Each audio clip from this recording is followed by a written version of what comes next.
angle today. I feel like the lighting this way. Okay, I think I'm ready. We are back. You know that day when you just... I'm gonna put my phone on don't disturb because nobody's disturbing the sessions, okay? Goodbye.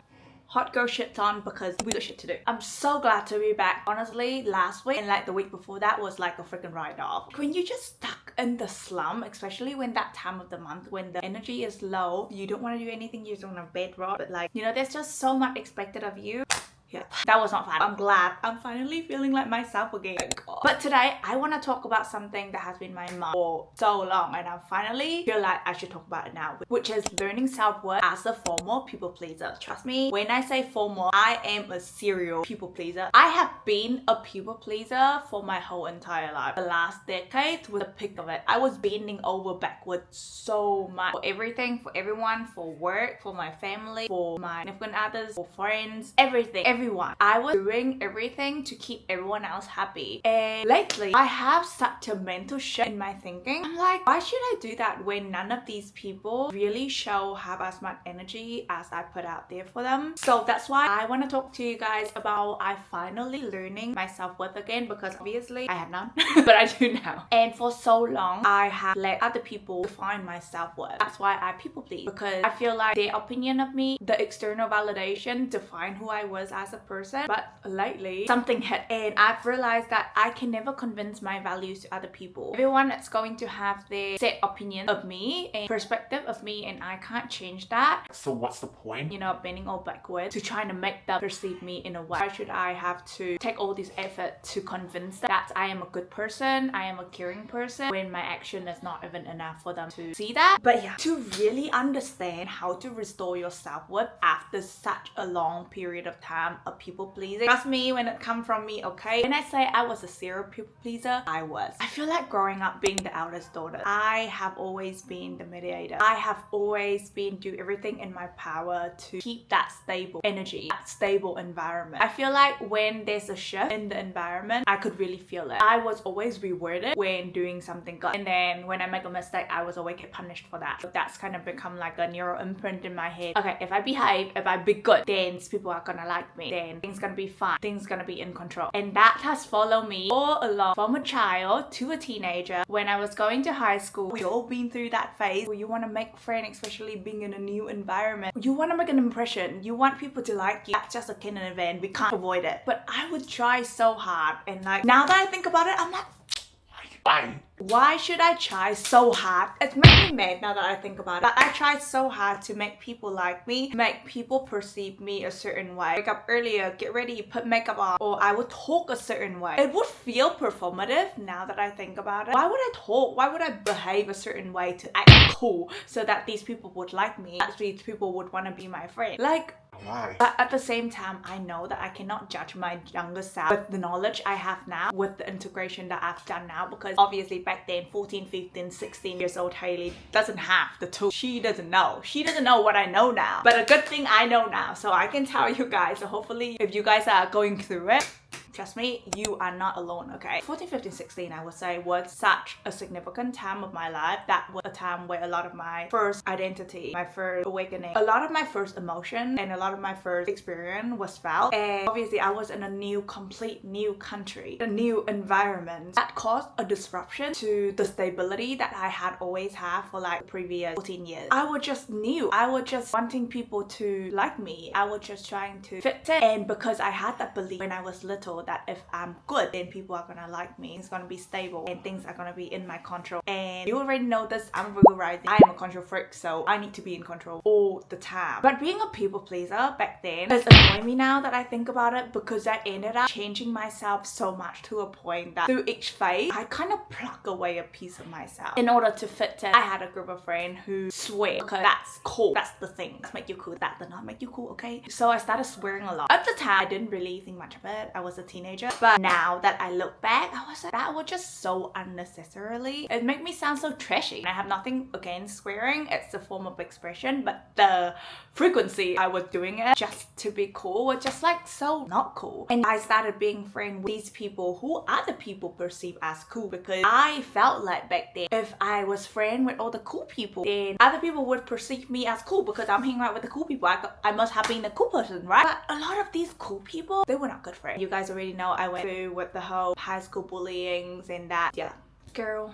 Oh, it's making me mad just thinking about it. Okay. Because all these people who I thought was so cool, I thought was such good vibes, turn out to be such bad friends. People that would backstab me. People who would literally ruin my life. It was not a fun time. And another thing I want to talk about, recently I listened to this podcast from Leo Skippy, and shout out to Leo Skippy. I've been loving his podcast. It's really resonate. It's like a reality slap, but it feels so good to be awakened in that way. He talked about how you should picture the person you love the most in this world, and you picture you swap your body with them for a day. How would you show up for them? How would you show them respect, show them love? How would you take care of them? And flip the script. That should be the way you take care of yourself. When you love somebody, you take time for them. You don't force them to do things they don't want to do. You make time to take care of them, to nourish their body, nourish their soul. And when I think about it that way, I realize that I have absolutely been hating myself all these times. There's absolutely no self-love for the last 10 years or whatever, because everybody was coming first. I was always last in everything, in friendship, in relationship, in all sort of dynamic. And that really hit me because I don't deserve that. And because a lot of these wounds was created when I was younger, like a child, a teenager. I'm like, she doesn't deserve that. And that's really changed my mindset lately. And that's made me realize that for so long, especially growing up as a teenage girl, my whole perception of myself has been defined by other people's opinion of me. When it's just their opinion, it's not a fact. Everybody is entitled to their opinion, but that's not a fact. That's what they think of you. But at the end of the day, I know I'm not that. I know I'm not. I've been called all kind of names like in high school, okay? And one of the things all of us teenage girls probably go through is girls on girls argument because of boys. Babe, it's not even worth it. You know, back then when you are trying to win everybody's love and approval, you kind of make it so big, so cool in your head. And now I really thinking, babe,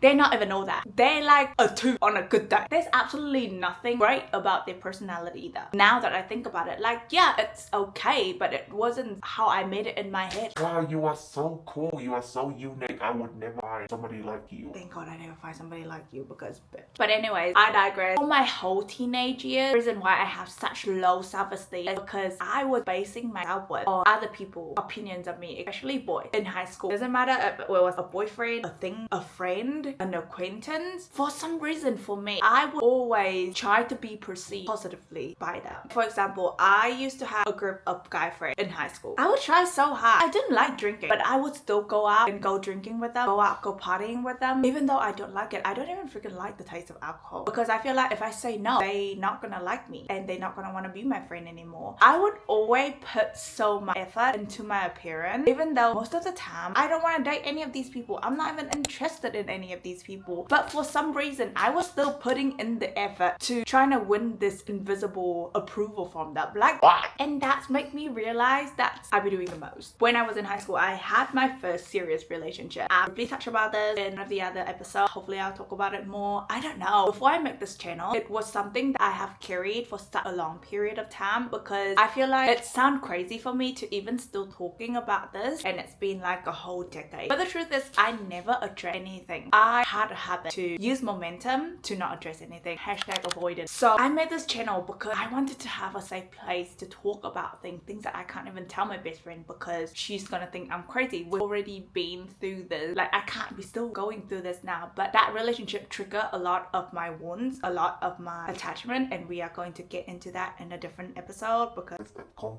that's a huge reason why I wanted to make this channel, because I want a safe place I can finally release the story, those unresolved feelings that I've been holding on to. I can finally have witness for my experience, because I try to bury it. My other contrast self thinking like I'm trying to demeaning it, even though I don't. It did happen and it did matter, and I would have never become the person who I'm becoming without that happening. But I always have this whole thing with meaning. Things have to have meaning for me. My subconscious might be thinking that if I integrate this story, it's demeaning the whole relationship, that whole chapter of my life. So for so long, I leave it alone, I shove it in the chest, and I sit on it. That's the whole reason why we have Hailey off the record, because of all the traumas, all the wounds that I shoved in the chest, and we are going to unboxing them as we go. But now that I have started talking about this, I know this is only episode 4. It's already feel a lot better for some reason. I'm like, I should have done this so much earlier. Before, whenever I think about my first love or that's experience, or begin to talk about it, or even journaling about it, it would be so triggering, and I don't know why. And I was like, babe, why are we still triggering about, you know, that's now that I start talking about about it, and I'm only like scratching the surface when I talk to you guys about it, I already feel so much better. I'm no longer triggered by it. I can bring it up with that lynching, with that, oh my god, that is the chapter that is shall not be told. He is the one who shall not be known. It's already feel a lot lighter in the sense that I'm starting to integrate it. Anyways, I completely lost track. I've completely gone off the book. Anyway, self-worth. Back then in that relationship, I felt like that was the very first time I was being seen as myself. So when that ended and crumbled, it's really added to that pile of my whole perception that, okay, I need to be good. I need to be in control. I need to keep people happy, keep people at bay. Otherwise, my stability is gonna get threatened. Otherwise, things are not gonna be in control. And that's really fueled me into doing more people pleasing, because I was trying to control the situation, a narrative of me. And that's kind of even followed me into adulthood. When I started working, I could not say no at work whatsoever. Even if I am at the max of the max, I would still say yes. I would say yes, I'll just come in early. And there's no overtime, there's no pay in the lieu, there's no nothing, no compensation. I would be so afraid to say no, to decline a task, or say no, I don't think at my capacity right now I can take that on. I would say yes to be working on the day I don't want to work. I would say yes to cover for people that I don't even want to, because I already made plan. I ended up changing my whole life, my whole plan, my whole schedule for that, because I was afraid that if I say no one time, that whole narrative, that whole control environment I was in was going to be shattered. But lucky for me, as I grow older and wiser, I realized that, especially with my previous workplace and a lot of relationship dynamic, friendship connections that I've been in, when I reflect back, and this is why it's so important to do reflection, none of these people show the same energy I was giving. So why should I go out of my way to overgiving? For what? Because I could be using that energy on myself to do better things, to improve myself, to do things that's actually going to bring me peace and joy and regulation. So lately, after that whole integration period, and after I pulled myself out of the slump I was in the last 2 weeks, I have decided that, you know what, let them misunderstood me, let them think whatever they want, let them do whatever they want, let them lose me. I'm not even going to go explain myself why I'm doing this, and I am so serious about learning to set my boundary, and you should do the same too, because this year we are claiming our nervous system back, we are reclaiming our self-worth back, and we are going to love ourselves right. Because girl, if we can't even love ourselves unconditionally, because did you ever realize that every relationship, every connection you have in this world, it's transaction. Nobody is really like you for who you are. Let's be real. They like you because you bring something to the table. You bring some sort of value. Maybe you bring stability. Maybe they like the way you make them feel. Nobody truly like you for you. And that's the harsh truth that I came to realize. So you and me need to step up and learn to love ourselves unconditionally. Because if we don't, who's going to? And that's such a hard pill to swallow. And that just really scared me for a little bit to think about it. So this year we are practicing our self-love, and we are regaining our self-worth. So if you're with me, comment this emoji so I know you're a real one, and you're listening to me blabbering my heads away all the way to the end. And I want to give a special thank this week, and I will go more into it. I created this channel as a secret channel. I did not tell anyone about this, and I'm going to go into more details